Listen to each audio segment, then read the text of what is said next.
Well, hi, my friends. This truck's crazy.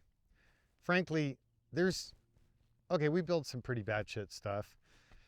This is extra bat poo, and there's so many stories and so many layers to it that I don't want to screw it up. So, what I'm going to do when we get nitty gritty into the deep dive details, I'm just going to comb it from front to back, inside and out.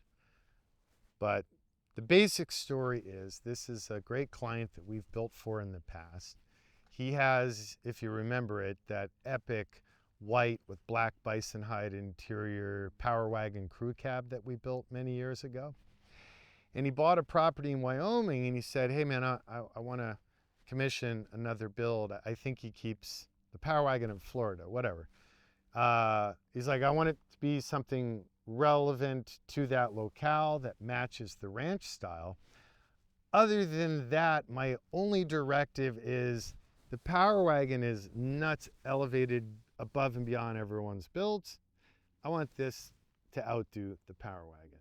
Other than that, my favorite cue when a client says to us at Icon, omakase.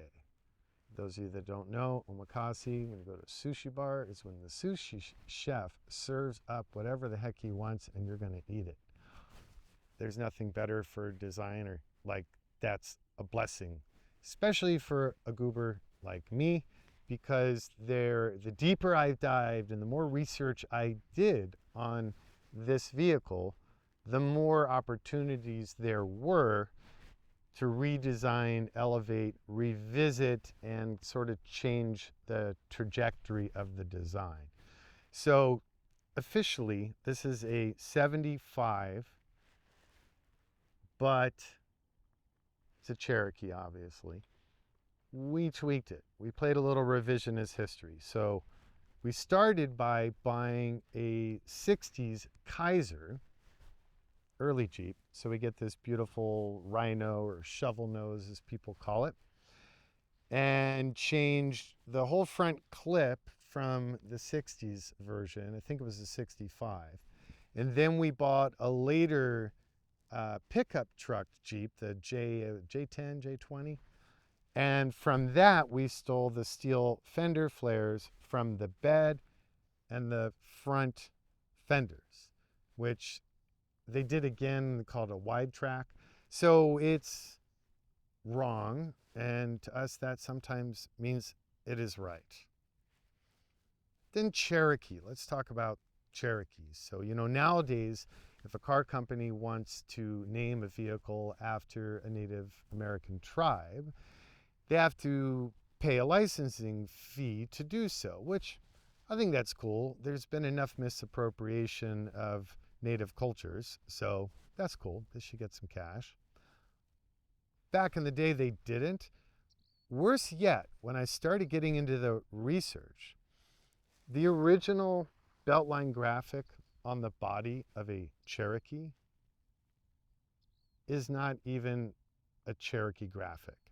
It's literally more like an engine graphic, as in INJUN, like old white dudes in Detroit sitting in a cubicle that have never been on a res or picked up a book about Native American history. So we're like, that ain't cool, that's leaving. Next principal point was the interior. So the interior on these, trying to be like, outdoorsy Western Americana, they did this like dielectric stamped vinyl imitation of traditional tooled saddle leather. But A, it was vinyl, B, it was done by a machine, and C, it wasn't even accurate to any traditional tooling styles.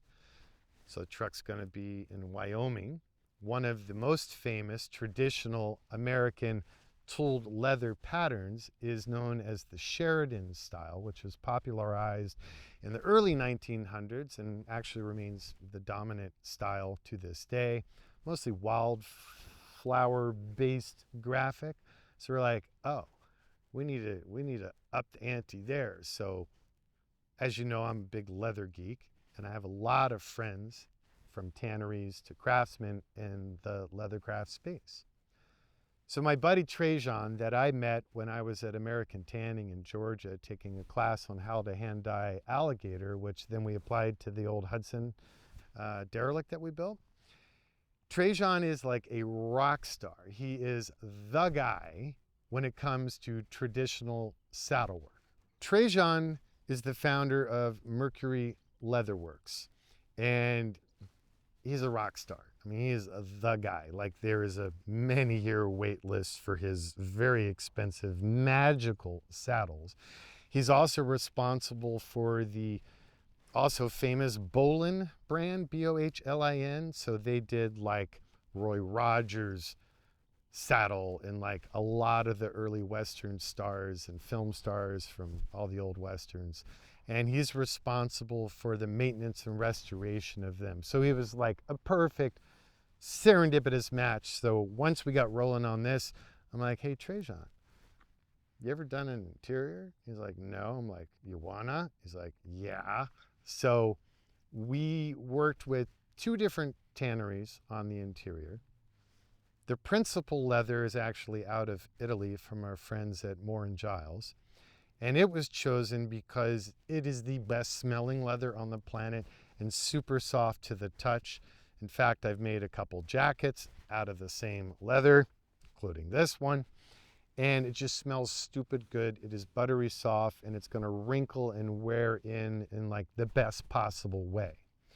That leather, though, wouldn't be appropriate for the tooling. So for the tooled panels, we worked with an American tannery out of Pennsylvania called Wickett and Craig. They've been in business since 1867, literally, only closed during COVID. Now they're still tanning leather the old school way. So it's called veg tan, but it's a misnomer. I think briefly vegetable like peel and stuff was used for it, but it's basically tree matter, acorns and stuff are used as the tannins. And the result is a very organic, very natural feeling leather that is super durable, and it can be thick enough to hand carve. So when I say tooled leather, I mean tooled, like with a tiny detail knife and tools. Not with some stamp he buys at Tandy and goes thump, thump, thump, thump, thump. No laser, no tech. Done just as it was done in the early 1900s. So we did those strips going vertical across the seat bottoms and up the seat backs. We did that on the front seats, and we did that on the rear seat.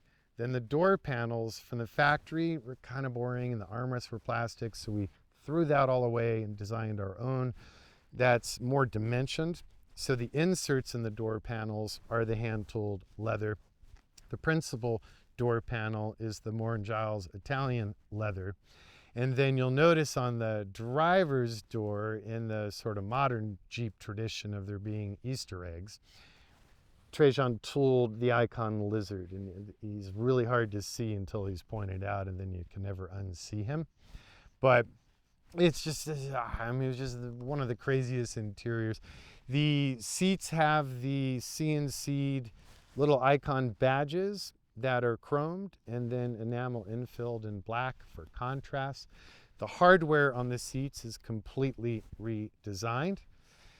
The armrests, the door panel, the window regulators, the lock knobs, the coat hooks, the rear quarter handles, every knob, every escutcheon, the gauge panels, the steering column, the steering wheel, the rear view mirror, the horn button, the side badges, and on and on and on. So again, best I geek out on that in a separate detail, and I'll walk you through all those things.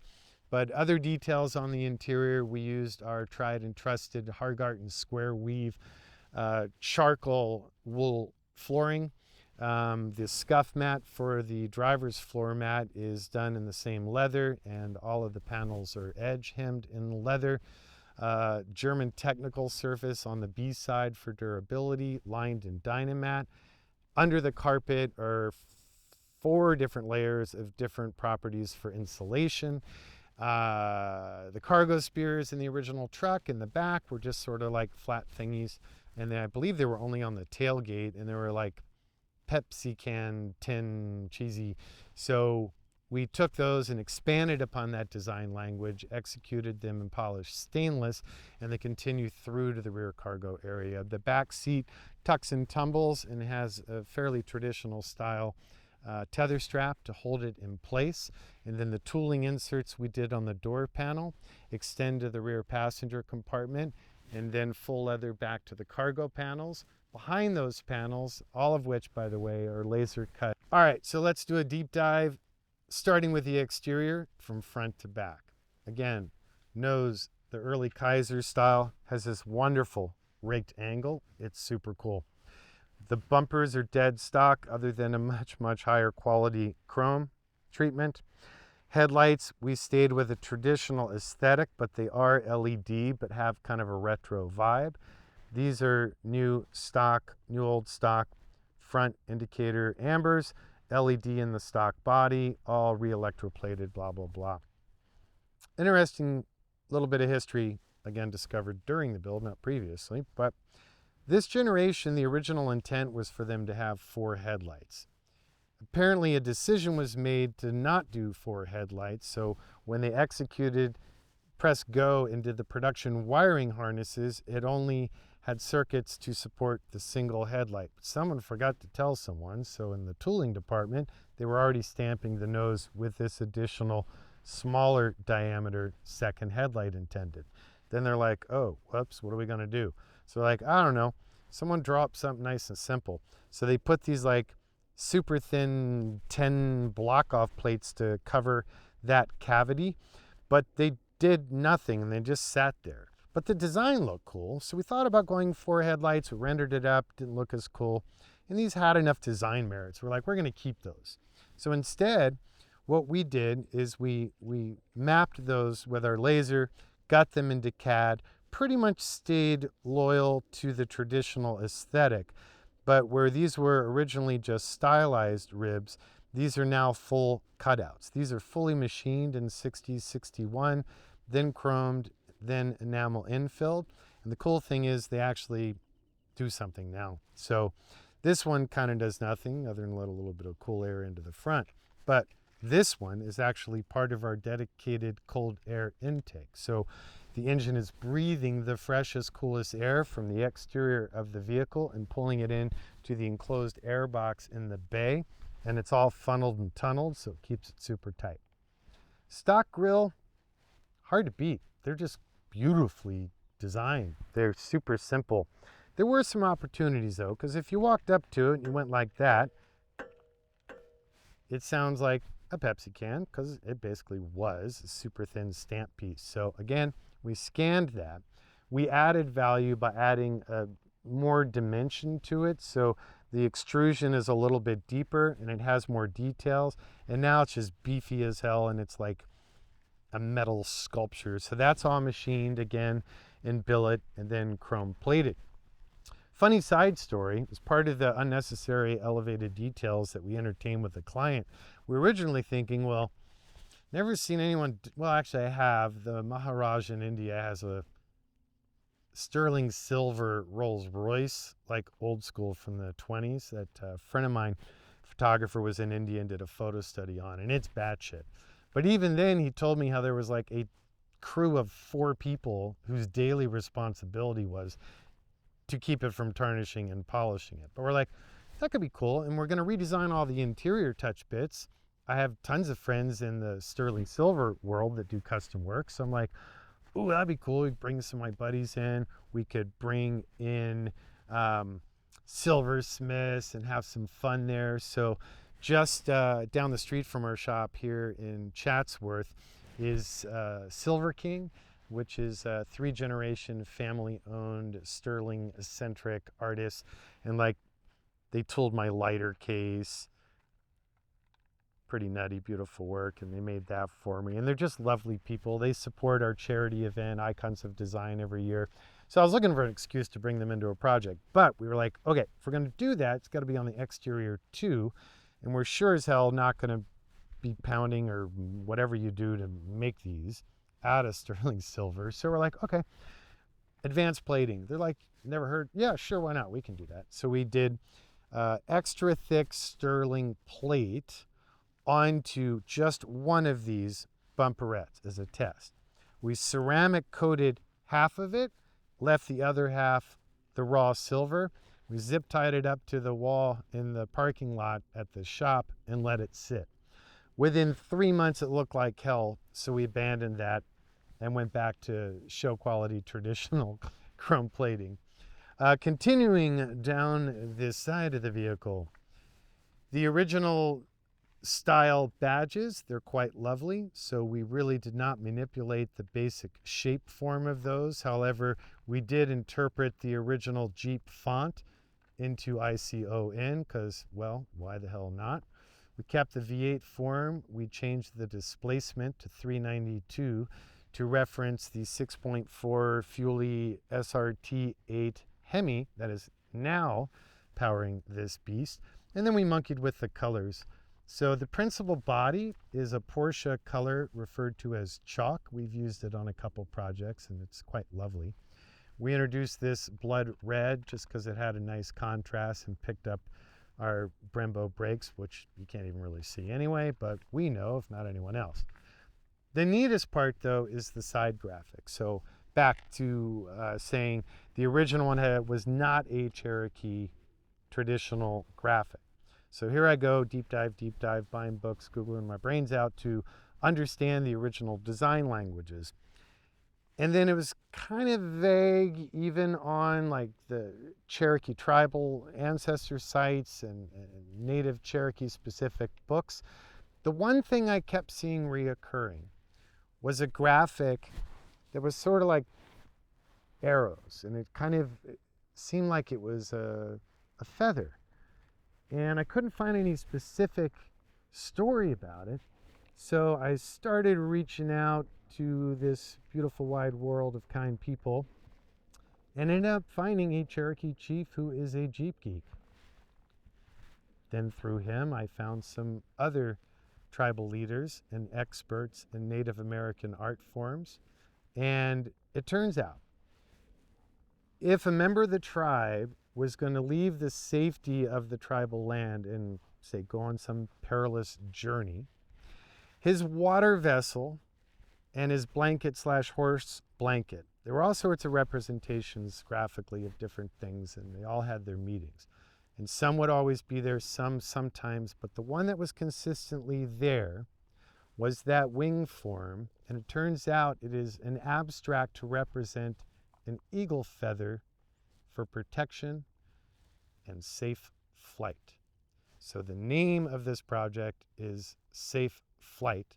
And we took that original graphic and we tweaked it, we dimensioned it.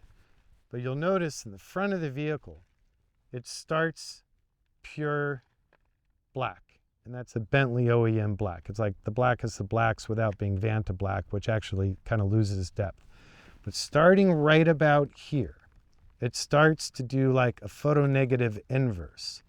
And you'll notice in this beautiful sunrise that suddenly we're introducing the blood red, bit of dimensionality, and as you continue to the rear of the vehicle, it goes to pure chalk, pure black, and blood red all the way down the side of the vehicle.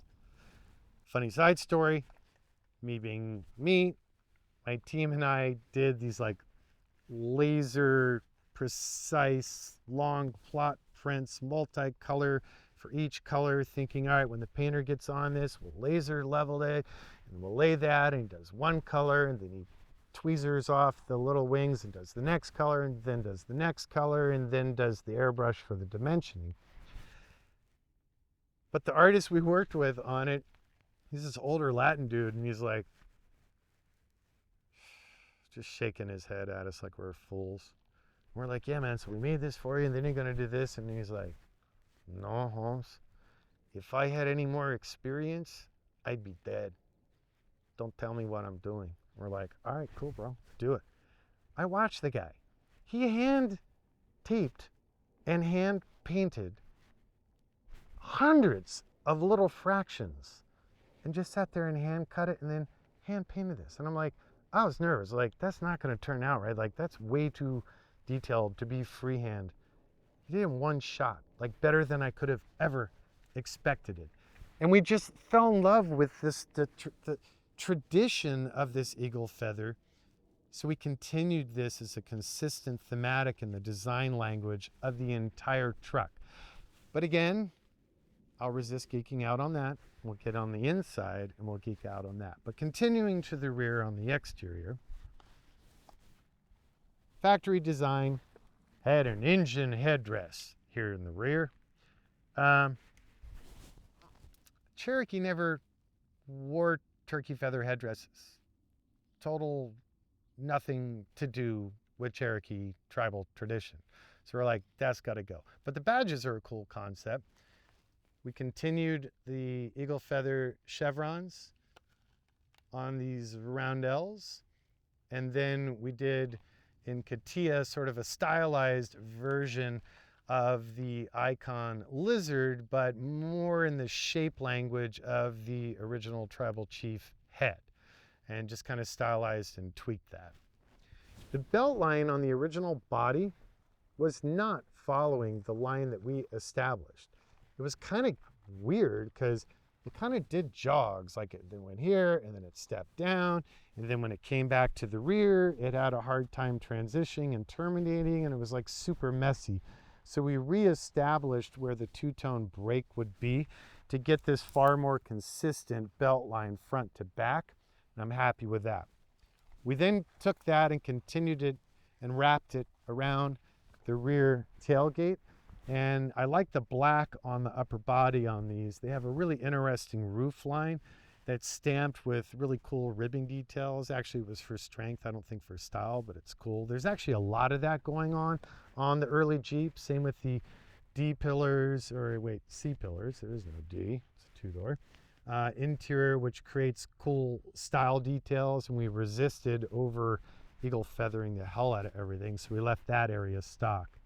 For the back key area, we left that stock as well, but of course we couldn't resist putting the traditional icon lizard on there. We infilled the Cherokee, but left this apparatus stock. The lighting, which isn't really a visual element of the exterior, is now a worm LED, and it's just a nice glow. Original taillight housings, cool design, kind of cheesy. Taillights, boring, missed opportunity. So the lenses are custom CNC'd acrylic, and then the actual light boards, it's an interesting array circuit board of LEDs, and it just has a cool modern touch, which is just kind of subtle and fun when you pop on the brakes. Coming back around to the driver's side, another issue with these trucks from the factory, that anyone who owns one of these, especially if you live in a state with a higher fuel filler flow rate at gas stations, had a big wart of a fuel cap here, and it looked like crap and kind of ruined the design clarity of the quarter.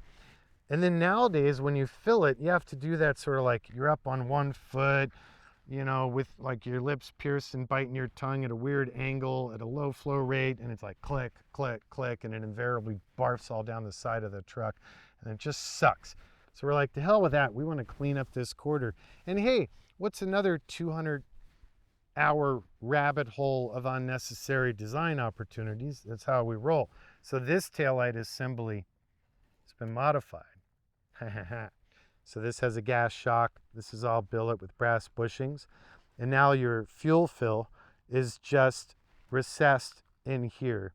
The fuel system is a sealed system. It is not venting to atmosphere, so a little environmental bonus there. And just stylistically, that just keeps things so nice and svelte. Don't you agree? So let's get into the bay. I always like this hood apparatus on these, super stout. They did a really nice job embracing the hood. So like the Broncos at freeway speeds, they're kind of like woogly doogly doogly. The Toyotas, because they have more radius, are stronger and stouter and they don't move at all. But these are super burly and beautifully done. We were gonna geek out and machine like gas strut, assist, hood, but the stock ones are actually really good, and we found a pair of new old stock ones, so we just stayed with it. So as I was telling you before, This is your intake feed. It travels into a caged area in the inner fender. There's a plenum in this area. This is the service access, and the K&N is housed within. Then you go to a TIG welded aluminum plenum with HPS silicone turbo couplers to the 6.4 HEMI. The HEMI came directly from our friends at Mopar. Man, they were hard to get for a while, but Ralph Giles is an old friend. I pulled out the black book and pulled a favor, and he hooked us up. Of course, we did a Hydro Boost assisted power brake system, which is pulling the assist juice from the power steering pump. This is the enlarged reservoir to serve that system, paired with the Willwood Master and Hydrotech for the Hydro Boost assist system. All Aeroquip plumbing everywhere. The conventional hose clamps for the radiator. We did a custom radiator, of course. Our friends at Griffin did that for us. We tried to match the design with the factory nose radius. Electronics are all, as you can imagine, as you know the brand, like they're totally geeked out on aerospace, cross-link wire, laser circuit indication, really good high-end powertrain, fuse panels, dedicated Deutsch-Tech connectors in the bay for all principal harnesses, like in the production units. As much as I like the HEMI, I kind of loathe the Mopar transmissions. It seems if you add even 10 horsepower beyond the factory spec, they do enjoy blowing up. I replaced 2 of them in my DeSoto derelict wagon before finally saying, nah, we're done. I'm not going to run them anymore. So in my wagon, I backed up and put in a custom 4L85E with hardened internals. Never had a problem since. So based on that experience, we just went ahead and did the same thing here. So this is a custom GM 3/4 ton 4-speed automatic with overdrive, paired to an Atlas 2 twin stick shift on the fly part-time 2-speed transfer case. There you go. HGM for transmission programmable controller. Of course, our buddies at Currie provided the one-off axle assemblies. We did not do ARB lockers on this truck at the client's request. He has something more beat the piss that he's going to take and womp on the trail. This is more for heading to town and having a good time and looking good. We upgraded the wiper motor and linkage system, so we now have delay adjustable and 3 speeds of wipe. We kept the factory washer but upgraded the reservoir for durability. We always rock interstate, whatever. I mean, you could do those $2,000 hyper lightweight batteries, but it's like a 2-ton brick. What's the point? A $2,000 battery that's hard to find in remote places versus the good old interstates, like whatever, roll up to Pep Boys and party on and you're back on the road. And it also keeps it a standardized package for fitment. We did a fair amount of metal work to reshape the inner fenders, but it's kind of hard to see.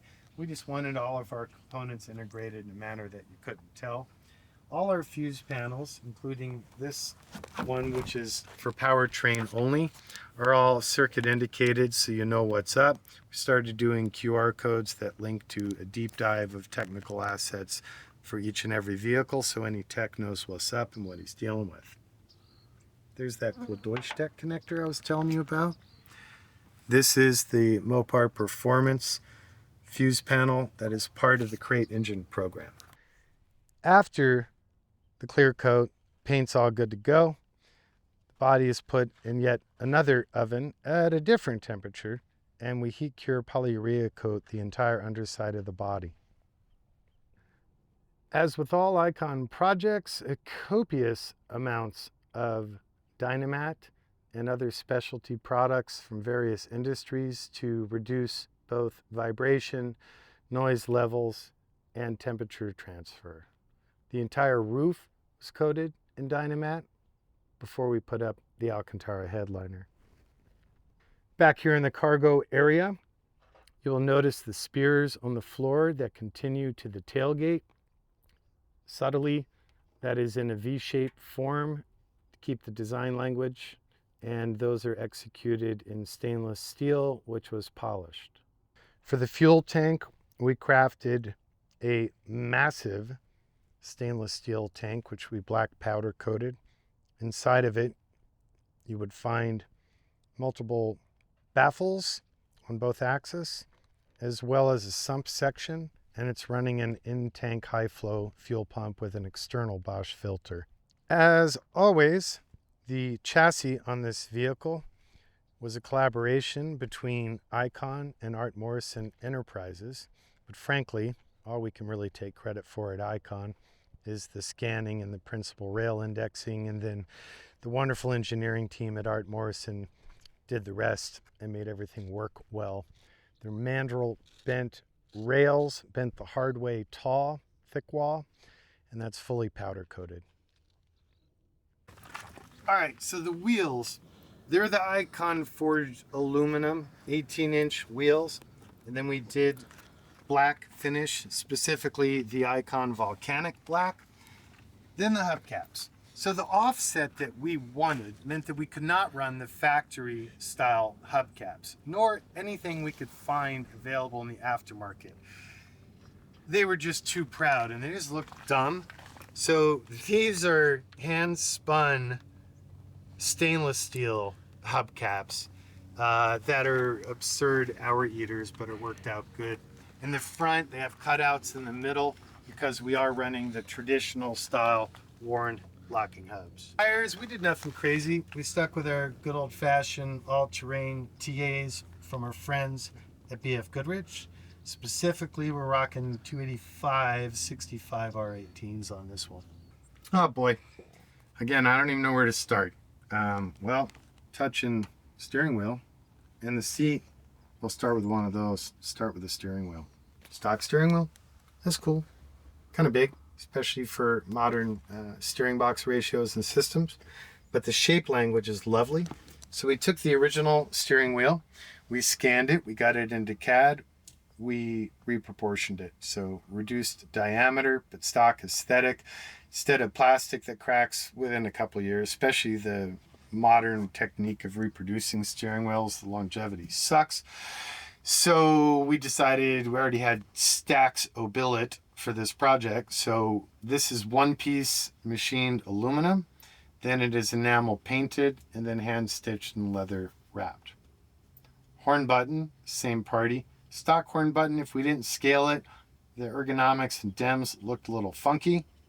So instead, we decided to monkey with the language, add a little bit more details to it, and reduce the scale to comply with our modern wheel. Oh, there's a horn. Originally, these would have been, you lean and pressure on them to get it to work, but over time they honk when you don't want them to honk, or they just simply stop working.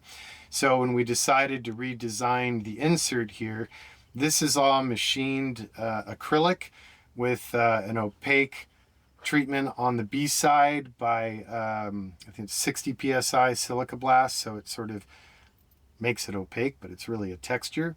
Then we machined in the chevrons and filled those in the blood red, and the modified specific to this project Icon Lizard, and that's a functioning horn button. Steering column is the usual I did it made column, but done to our spec. But in this case, when it came to all the column dress up bits, such as the shifter, the tilt function arm, as well as turn signal, we changed the design language of all of these to reference the original design from Kaiser.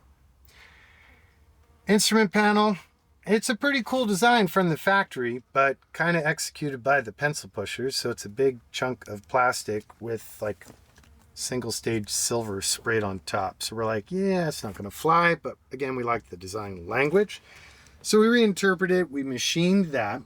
We had Shannon at Redline Gauge Works do the custom gauges for us. So the font and the style and the indicators and the idiot lights are all OEM, but then the functionality is way better because everything is computer controlled. Factory obviously didn't have in-dash AC, didn't have any AC. So we took inspiration from the Rhino style front grille, machined these in aluminum. The ducts are 3D printed and they direct the airflow nice and quiet directly in the orientation where you want it to go. All of the dash controls were inspired by the original shape language, but then all the escutcheons are custom machine blacked infill to show functionality. And again, you'll notice the design consistency of all the knobs with all the column dress up through to the door lock knobs, the window regulators, the door handles, and on and on and on. You got lights, wipe wash, power rear window, which the factory room was kind of this weird chunky switch, so we redesigned that for continuity. We learned that on the Wagoneer. I never liked the one we did on the Wag. Then over here, ignition, custom machine bezel, and then audio. So this truck's audio system is pretty nutty. We've never used these speakers before. If I was a rich man, they would be the speakers in any vehicle I ever own. They're bifocal and they're called Utopia. They're ungodly expensive, but they sound so crisp and clean and sexy. They're separates, obviously. We created reinforced and soundproofed B-side inserts to hide the principal speakers into the dog legs, and then mounted the tweeters here in line of sight. The tweeter housings, even though it's like a $10,000 speaker or something nutty, were kind of boring one-dimensional brackets. So we designed these and machined these in aluminum and then ended up blacking them out so they disappeared and didn't stare you in the face. Stayed pretty chill on the pedal pads. We didn't bling those out. We did custom knobs for the transfer case for the Atlas II. That again, same design language found on the column and on the dash for consistency. So front axle, rear. There's a mechanical gate system that won't let you do anything stupid like put one in high and one in low. Idiot lights from the factory. That is a two-gang situation. So we thought, well, we have other functions because we are a bit more modern, so we might as well get in there and stylize those as well. So now you have four-wheel drive indication. You have four-wheel low indication, which I can't get it to do because it ain't running. That's over here. And in the middle, the red one, that's your parking brake indication, so you're not a tard and forget and leave that on. For the bezel background on the instrument panel, as well as the glove box, we took our beloved eagle feather and lasered that pattern at a smaller scale, which not only brings down the glare, but just has a lovely kind of finish and ties it into the chalk white. All right, so that was that arm. This is this arm. So I'll geek on the seats. As I told you, all hand tooled. Traditional Sheridan saddle style. This is all the Italian leather I spoke of. We did 3-point belts for safety. You'll notice on the seat, the recline hardware was kind of a boring situation. So again, we integrated that sort of eagle chevron again into the hardware, sexied up the pivot points, plated them all. In the center, so the seats, the client did not want high back with headrests. Despite the safety benefits of the headrest, he really liked the more retro vibe. Cool with that. So we replaced all the foam with a Tempur-Pedic, 2 different ratings, so different cellular structures to create more of a secure bucket effect. So there's a softer foam within this section and then a firmer section within the bolsters. Here in the middle, we always knew we wanted to have accessible phone, wallet, sunglass, and cup holders. So we have a power port integrated here with 2 high-speed USB 3.0s. Then the cup holders. This is all machined aluminum designed just for the truck. This is all sheet metal, hand wrapped in the same leather that's been skived and belled on the corners. Piping, fold down armrests. This took a lot of prototyping, but we're happy with where it landed. For the interior on this project, we worked with an absolute living legend. In automotive trimming, lovely gentleman in Northern California named Sid Chaver. He is a rock star and he rocked the hell out of this interior. Headliner on these, kind of boring. They were a piece of cardboard and they only covered the top plane. So we redesigned it, gave it more dimension, rolled it down here. So you have nice clean termination. This is all done in Alcantara. Dome light assembly. It's actually from the marine world, from a European brand called French, Frensch. I think they're out of Germany. But their housings were plastic, and you know how much I love plastic. So we redesigned those, introduced a little bit of chevron styling here on these lateral designs, and this is all machined aluminum chrome plated. We added a second one for the cargo area that has its own power trigger. We did the original coat hooks, modified the design, executed them in elevated materials, and again, 3 chevrons. Again, 3 chevrons. These were plastic, they sucked, so redesigned those and had the opportunity for more unique design language. You know, the door panels are another geek out. All right, so the factory door panel, boring. There was nothing going on. So decided there should be some shit going on. Design these top spears. Again, interpreting the chevron, starting more condensed, expanding minimum. That continues down the sides, all the way to the rear of the truck, but the chevrons fade out to nothing. Armrests, we just had too much fun, so we geeked out, redesigned these, tried to stay consistent with the retro language of the original one. Redid the insert, or at least the stylized impression of the factory insert, and we added function with drop-down LEDs that both light the ground at full bright with the door trigger, or inside night ambient lighting, it's just a nice subtle glow. There's more ground glow achieved with hidden underdash lights, more dimension, so tooled panel, the smooth Italian leather, redesigned handle, window regulator, again, consistency in the knob, redesigned escutcheons. These are notorious rattlers, so there's a little bit of stability added in there with a little laser cut neoprene insert. I was telling you guys before, no panel clips, all magnets. Dang, that's cool. All right, where's the Easter egg, folks? Can you spot the Easter egg?